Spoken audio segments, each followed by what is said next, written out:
Em nome do Pai, do Filho e do Espírito Santo. Amém. Amém.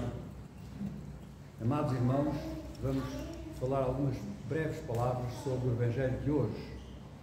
Nós ouvimos os Evangelhos sucessivamente a cada ano que passa e nós vamos acostumando àquelas histórias que nós ouvimos, que Cristo faz este milagre, faz aquilo, e nós vamos adormecendo, digamos assim, a nossa sensibilidade para aquilo que representam cada um desses episódios de Cristo.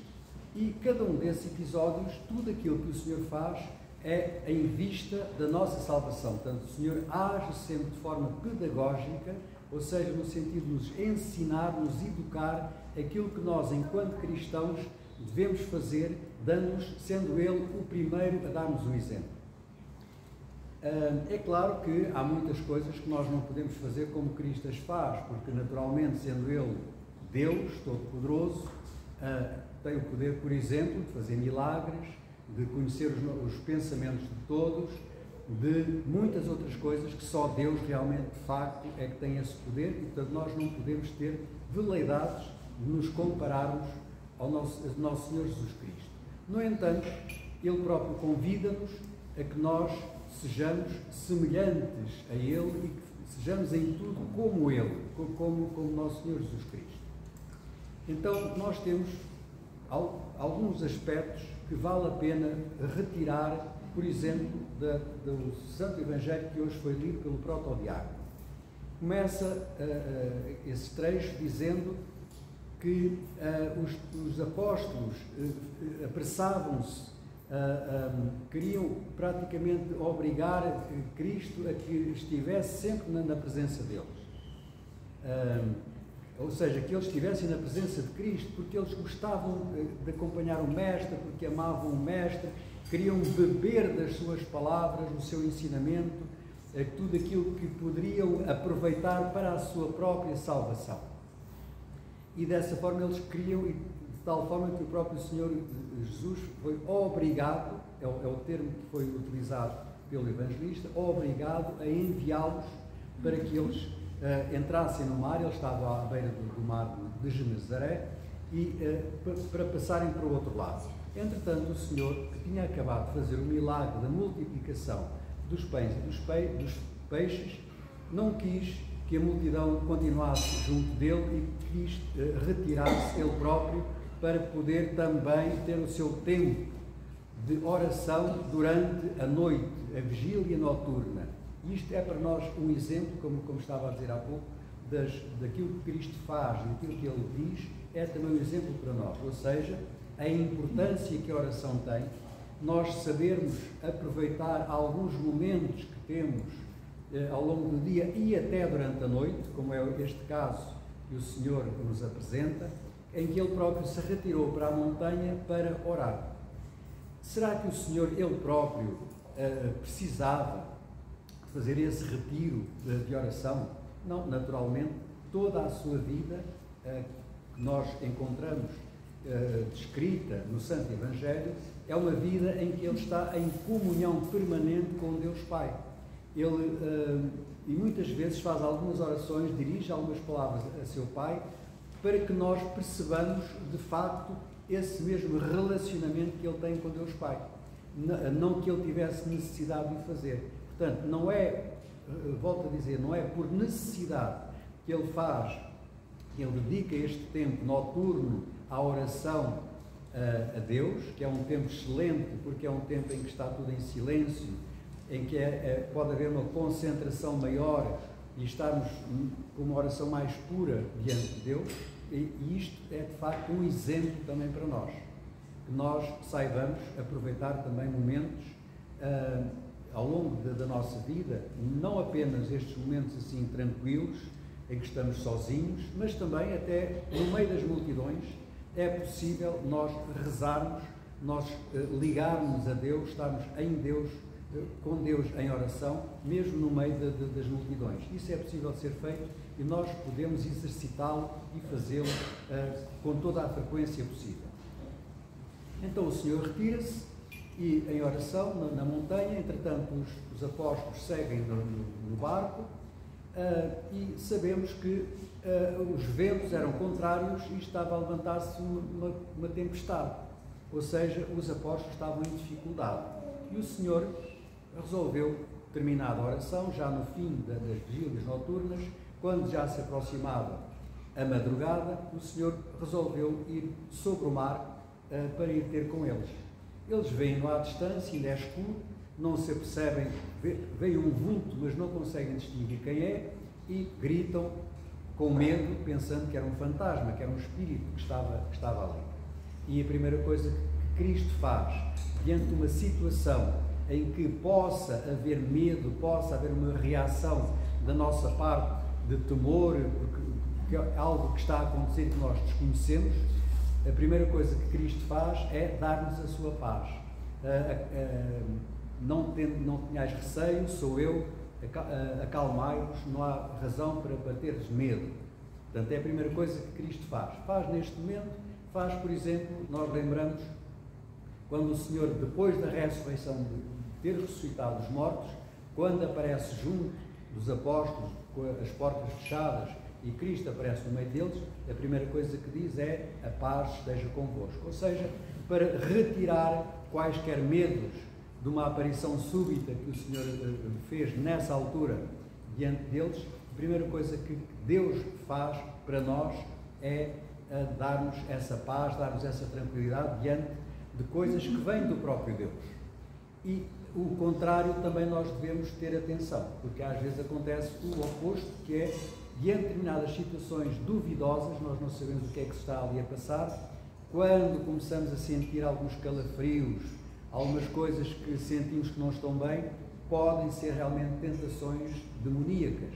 E nesse caso, o que devemos fazer é fortalecermos pela oração, rezarmos a Deus o credo, o Pai Nosso, invocar o Espírito Santo, aquela oração, o Rei dos Céus, Consolador, Espírito de Verdade. Nós devemos fazer essas orações para nos protegermos dessas coisas negativas que também vão acontecendo na nossa vida. Portanto, temos as duas situações e o Senhor, como avançando, digamos, tomando o primeiro passo, antes que eles começassem a ficar com receio de verem alguém a caminhar sobre o mar, um espírito, só podia ser um espírito, um fantasma, foi na imaginação deles, só podia ser, não pensavam que fosse o próprio Senhor. Então o Senhor acalma-os precisamente para que a sua alma fique sossegada, fique em paz. Depois nós vemos a reação dos apóstolos. O Pedro, com o seu amor ardente a Cristo, ele reconhece que será certamente Cristo, só pode ser Cristo que vem ali, então ele quer também participar desta experiência tremenda que é andar sobre as águas, e pede a Cristo se autoriza que ele vá ter com ele sobre as águas também, e o Senhor diz: vem, e Pedro vai andando sobre as águas. E depois acontece uma coisa muito interessante que nós analisarmos do ponto de vista das nossas reações humanas. Nós, diante de várias situações em que são situações temerosas, são situações difíceis de enfrentar, neste caso Pedro estava a caminhar sobre o mar. E o que é que aconteceu? Ele começou a pensar no vento, começou a sentir o vento e por causa disso começou a ter medo, e porque começou a ter medo, então começou a afundar-se.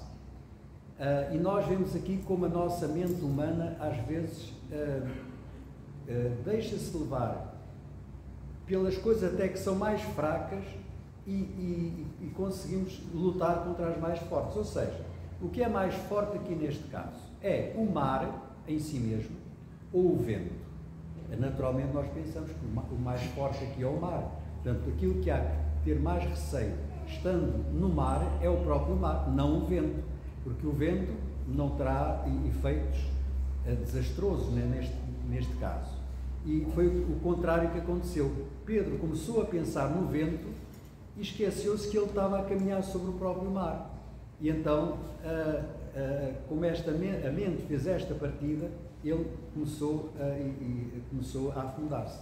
Naturalmente, ouvimos que Cristo imediatamente estende a mão e segura-o e não o deixa afundar. E nós vemos como também Cristo é todo-poderoso, sendo o próprio Deus, vai dando cada vez mais a certeza aos apóstolos e àqueles que vão seguindo ao Senhor, a certeza de que Ele é de facto omnipotente, aquele que tem o poder sobre o céu e a terra, porque Ele é Deus. Mas mesmo na sua manifestação enquanto homem, Ele tem todo esse poder que lhe é dado do ponto de vista divino. E vemos o contraste entre as duas coisas, como Pedro fraqueja na sua fé, ele que tem aquele amor ardente, mas a sua fé não foi o suficiente para se manter a caminhar sobre as águas e teve que necessitar da ajuda do Senhor para o segurar, para ele não afundar. Isto são exemplos, amados irmãos, como nós também vamos vacilando, às vezes com mais bravura, com mais coragem, com mais intrepidez de enfrentar algumas situações que acontecem na vida, outras vezes por coisas pequeníssimas, coisas quase ridículas, nós encolhemos, nós metemos no nosso canto e não somos capazes de reagir e de enfrentar tudo aquilo que nos aparece à nossa frente. Mas o mais importante aqui não é nós pensarmos assim, eu vou fazer assim, eu vou enfrentar esta situação, eu vou ultrapassar. Não é essa. A nossa reação nunca deve ser essa. A nossa reação é, com a ajuda de Deus, eu que não sou nada, eu vou conseguir. Até as forças demoníacas são sempre muito mais poderosas do que qualquer um de nós. Os padres da Igreja dizem que o mais pequeno dos demónios, se fosse deixado à solta, era capaz simplesmente de destruir o mundo. Ora, isso não acontece porque Deus não o permite. Ou seja, isto também nos dá uma segurança a nós, que é, nós pensarmos bem, nós estamos rodeados de multidões de demónios, e os demónios são todos mais poderosos do que nós, e nós somos impotentes para lutar contra eles. Não. Nós, de facto, se nós formos comparar a força deles e a nossa, é claro que nós não teríamos hipótese nenhuma de fazer fosse o que fosse. Mas Deus protege-nos. E esta é uma segurança que a Igreja nos dá. Deus não permite que as tentações do demónio sejam superiores às nossas forças. E isto nós temos, a Sagrada Escritura ensina-nos também isto. E esta é uma segurança que nós devemos ter, que é, com a ajuda de Deus, todas as dificuldades podem ser ultrapassadas. E não porque nós sejamos muito bons, porque eu consigo fazer isto, tenho esta qualidade e tenho outra qualidade. Não, se eu alguma qualidade tenho, foi Deus que me deu. Então tem que dar sempre graças a Deus, não deixar nunca, quando as coisas correm bem, e agora consegui fazer mais isto e consegui fazer mais aquilo, eu sou muito bom, não deixar que o orgulho, a vaidade, comecem a vencer-nos a nós e nós deixamos arrastar por essa forma de estarmos, que é nós pensarmos que somos melhores que os outros, somos mais fortes e conseguimos mais do que os outros não prestam para nada, como por exemplo, estou a lembrar-me daquele episódio do fariseu e do publicano. Os dois vão ao templo a orar e o fariseu olha assim de cima para baixo para o publicano e diz: Senhor, olha para mim que eu cumpro todos os mandamentos, pago o dízimo, faço tudo o que um judeu deve fazer, e olha para esse, não utilizou estas palavras, mas o sentido era este, olha para esse desgraçado, esse publicano, que é ladrão, que os publicanos eram os que cobravam os impostos, eles tinham essa fama e muito proveito também de tirar uma parte para eles, das trocas, portanto, dos câmbios que faziam das moedas e dos impostos, retirar sempre uma parte para eles. Então, tinham essa fama e esse proveito, e então todos, olha para esse desgraçado que está aí, eu é que realmente sou bom aos teus olhos. E Cristo, qual foi a oração do publicano? Não ousava levantar os olhos para o céu, batia no peito e dizia: Senhor, tem piedade de mim que sou pecador. E Cristo disse: em verdade vos digo, quem saiu justificado para a sua casa foi o publicano e não o fariseu, porque ele estava, o fariseu, a exaltar-se a si mesmo, enquanto que o publicano estava arrependido dos seus pecados e com humildade diante de Deus dizer: Senhor, olha, faz o que puderes, que eu realmente não presto para nada, mas se alguma coisa puderes fazer de mim, faz para que eu possa estar contigo aquilo que for possível. Então, isto é importante nós encontrarmos a humildade de ser de facto a nossa maneira de ser enquanto cristãos. E se alguma coisa acontecer, que nós deixamos que alguma coisa saia de nós, que demonstre algum orgulho, alguma vaidade, alguma coisa, imediatamente reconhecermos isso, pedirmos perdão a Deus, pedirmos perdão a alguém que nós tenhamos ofendido com as nossas atitudes, e dessa forma nós restabelecemos com Deus e não deixamos que nós fiquemos num estado cada vez que, se nós não corrigirmos isso, nós não corrigimos essa falta de humildade e, pelo contrário, nos tornarmos cada vez mais orgulhosos, nós vamos nos tornando cada vez mais adversários e inimigos do próprio Deus. Ele que é humilde, o próprio Cristo, que dá-nos o exemplo de humildade a cada passo que vai tendo na sua vida pública entre nós, ele dá-nos sempre esse exemplo de humildade, ele que é todo-poderoso, e nós devemos também fazer isso para podermos ser bons cristãos. Então, estes são alguns dos aspectos que nós podemos retirar como ensinamento da parte do nosso Senhor Jesus Cristo do Evangelho que hoje ouvimos. E como é possível fazer grandes coisas, como por exemplo caminhar sobre o mar não é coisa para qualquer um, os santos fazem, mas os santos são aqueles que já atingiram um estado de comunhão perfeita com Deus, no sentido de abdicarem das coisas deste mundo e entregarem-se completamente, entregar a sua vontade na obediência total ao próprio Deus. Isso muitas vezes nós temos muitas dificuldades em fazê-lo. E às vezes, quando conseguimos fazer alguma coisa, ainda vamos regatear, Senhor, mas dá mais isto e mais aquilo. Nós temos algumas dificuldades em agir como bons cristãos. Então, tomemos estes exemplos, como, por exemplo, Pedro, que tinha um temperamento de fogo também, ardente, como ele próprio também dizia que estava sempre pronto a seguir o próprio Cristo, quando Cristo já estava quase no fim da sua vida pública, e eu irei onde tu fores, Senhor, nem que seja até à morte. E depois Cristo disse, em verdade te digo, que ainda hoje me negarás 3 vezes. E isso aconteceu de facto. E depois, qual foi a reação de Pedro?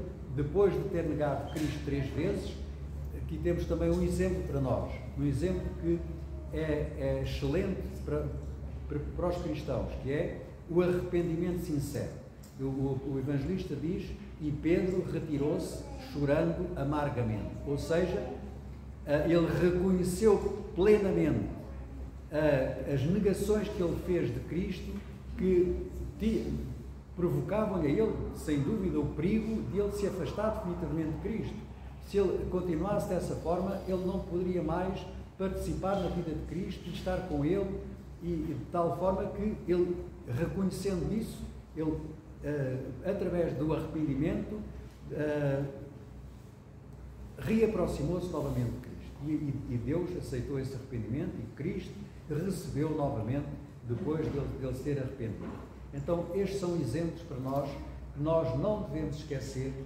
A cada passo é tão fácil nós pormos o pé onde não devemos, fazermos coisas que não são as coisas naturais de um cristão, mas temos sempre a possibilidade de refazer as coisas, e sempre, se isso tem a ver com outras pessoas, reconciliarmos com elas, restabelecemos o mal que fizemos em alguma coisa que tenhamos estragado ou ofendido as outras pessoas, reconciliarmos com elas e pedindo também perdão a Deus. Isto é fundamental para nós continuarmos este percurso, esta vida neste mundo, que, como dizia o Santo Metropolita Gabriel, é todo um programa de vida. O ser cristão é um programa de vida, é algo que nós não fazemos assim, olha, eu sou batizado, pronto, agora já vou seguir o meu caminho, já estou tranquilo, vou dormir à sombra da árvores, vou estar descansado. Não é nada disso. O ser batizado é o princípio, e depois, ao longo da vida, há sempre novos recomeços. Nós caímos, mas temos que nos levantar com Deus. Ele ajuda-nos a levantar, mas nós temos que nos arrepender e temos que estar prontos para reconhecer os nossos erros, os nossos pecados e restabelecermos com Deus. Como é que nós fazemos esse restabelecimento com Deus? Através do sacramento da confissão dos pecados.